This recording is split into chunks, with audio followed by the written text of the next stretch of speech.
वो तो थोड़ा थोड़ा पता है वार्ड बाबू, पर ये चौपाल का आयोजन क्यों किया गया है? जी रामू जी, वही बताने तो हम यहाँ जल चौपाल लगाए हैं।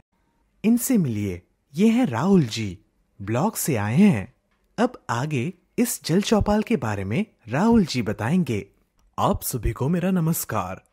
आज हम लोग ने जल चौपाल का आयोजन इसलिए किया है क्योंकि इस वार्ड में नल द्वारा हर घर में स्वच्छ पेयजल हमेशा मिलता रहे और आपके वार्ड में सरकार और आपके सहयोग से जो नल जल स्कीम लगा, इसके संचालन एवं रखरखाव में सामुदायिक भागीदारी को सुनिश्चित करने के लिए मिल बैठकर रणनीतियां तैयार कर सकें। और इस जल चौपाल से होगा क्या?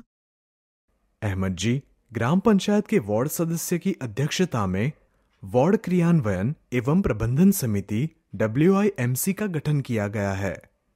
यह समिति वार्ड स्तर पर प्रत्येक महीने के प्रथम बृहस्पतिवार को निर्धारित समय और स्थान पर समुदाय की भागीदारी से जल चौपाल आयोजित करेगी, जिसमें समिति के सदस्यों के अलावा समुदाय के सभी वर्गों के सदस्य हिस्सा लेंगे और योजना से संबंधित विभिन्न मुद्दों पर खुली चर्चा करेंगे ताकि नल जल स्कीम को सुचारू रूप से क्रियान्वित किया जा सके। राहुल जी, इस जल चौपाल के आयोजन का और क्या क्या उद्देश्य है? सीमा बहन, इस जल चौपाल के आयोजन और इसके उद्देश्यों के बारे में अब आगे आपको वार्ड साहब बताएंगे। सीमा बहन, जल चौपाल के आयोजन करने का उद्देश्य यह है कि हर घर नल का जल योजना से जुड़े हर व्यक्ति, चाहे वो सेवादाता हो या लाभार्थी, सभी को अपने अपनी जिम्मेदारियों का एहसास हो जाए और सभी अपने अपने कर्तव्यों का पालन करने लगे। वार्ड साहब, ये तो प्रबंधन समिति की जिम्मेदारी होती है कि हम गांव वालों को सही ढंग से सही समय पर निरंतर पानी मिलता रहे।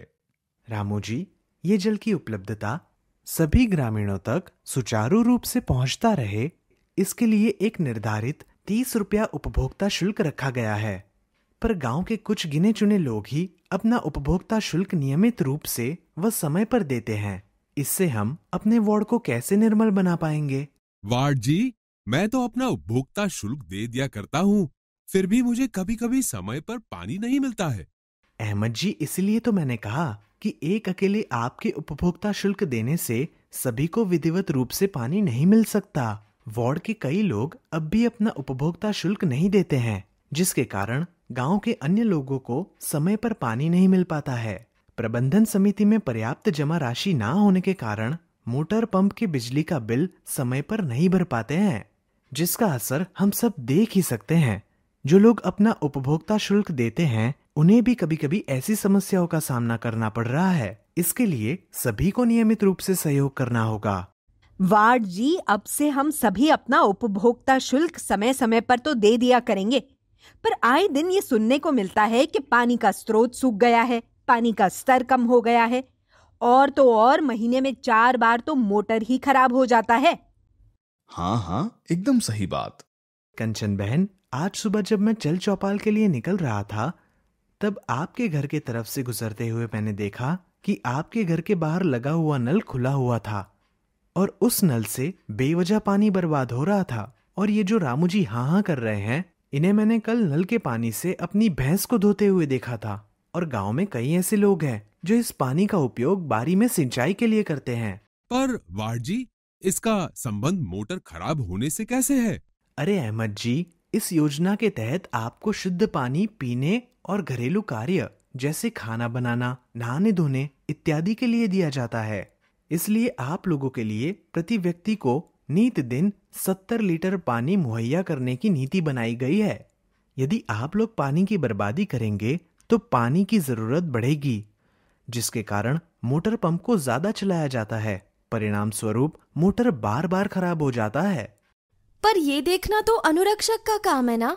हाँ सीमा बहन, पर हमारे वार्ड क्रियान्वयन एवं प्रबंधन समिति में पर्याप्त राशि ना होने के कारण अनुरक्षक पंप ऑपरेटर सही समय पर मोटर को बनाने में असमर्थ हो जाता है। आपने सही कहा वार्ड साहब, अब से मैं अपने नल को कभी खुला नहीं छोड़ूंगी। इससे हमारे स्कीम के मोटर पर कम भार पड़ेगा और वो जल्दी जल्दी खराब नहीं होगा। कंचन बहन, बात सही या गलत की नहीं है, ना ही मोटर के अत्यधिक निरंतर काम करने से खराब होने की है। बात यह है कि हम सभी को समझना होगा कि जल एक सीमित संसाधन है। लोगों की आबादी में निरंतर वृद्धि हो रही है, पर धरती पर जल तो सीमित मात्रा में है। पृथ्वी का केवल 1% पानी ही पीने लायक है, और वो भी दिन प्रतिदिन कम हो रहा है। बढ़ती जनसंख्या के कारण पानी की जरूरत भी बढ़ रही है, पर पृथ्वी पर पीने के पानी के स्रोत में कमी आ रही है। भूजल के अत्यधिक निष्कर्षण के कारण कई जल निकायों जैसे कुएं, झीलें, तालाब आदि सूख गई हैं। इसलिए हम लोगों का यह कर्तव्य बनता है कि हमें खुद के लिए और अपनी आने वाली पीढ़ी के लिए जल का संरक्षण करना चाहिए। जी वॉर्ड जी, ये तो बहुत पते की बात कही आपने। अच्छा, हमको सब पानी एक ही जैसा लगता है, पता ही नहीं चलता कि शुद्ध कौन है और अशुद्ध कौन। सही बात है रामू भाई, इसके लिए पानी की जांच जरूरी है। अगर आप लोगों को पानी की शुद्धता और गुणवत्ता को लेकर कोई परेशानी हो तो आप लोग अपने पंचायत के अभिरक्षक से मिलिए। वो आपको पानी जांच कर बता देंगे कि पानी सुरक्षित है या असुरक्षित। ये तो अच्छा है कि हम अपनी समस्याओं को अनुरक्षक या पंप ऑपरेटर और अभिरक्षक के सामने रख सकते हैं, और उसका समाधान नहीं मिला तो जल चौपाल में चर्चा तो होबे करेगा। हम सभी को अपने अपने दायित्वों का पालन करना होगा। पानी की बचत के साथ साथ अपना उपभोक्ता शुल्क भी समय पर देना होगा, ताकि यह मिशन हर घर नल का जल सुचारू रूप से चलता रहे। ठीक है वार्ड साहब, अब से हम सभी इस निर्णय पर अपनी सहमति देते हैं। अच्छा हुआ जो आज इस जल चौपाल का आयोजन हुआ। इसमें कुछ सीखने को भी मिला और कई समस्याओं का समाधान भी निकाला गया। नहीं सीमा बहन, बल्कि हर महीने के पहले बृहस्पतिवार को इस जल चौपाल का आयोजन होगा और आप सभी को इसमें भाग लेना है, ताकि हम सब मिलकर पानी से संबंधित समस्या पर चर्चा कर सकें और उसका समाधान निकालें।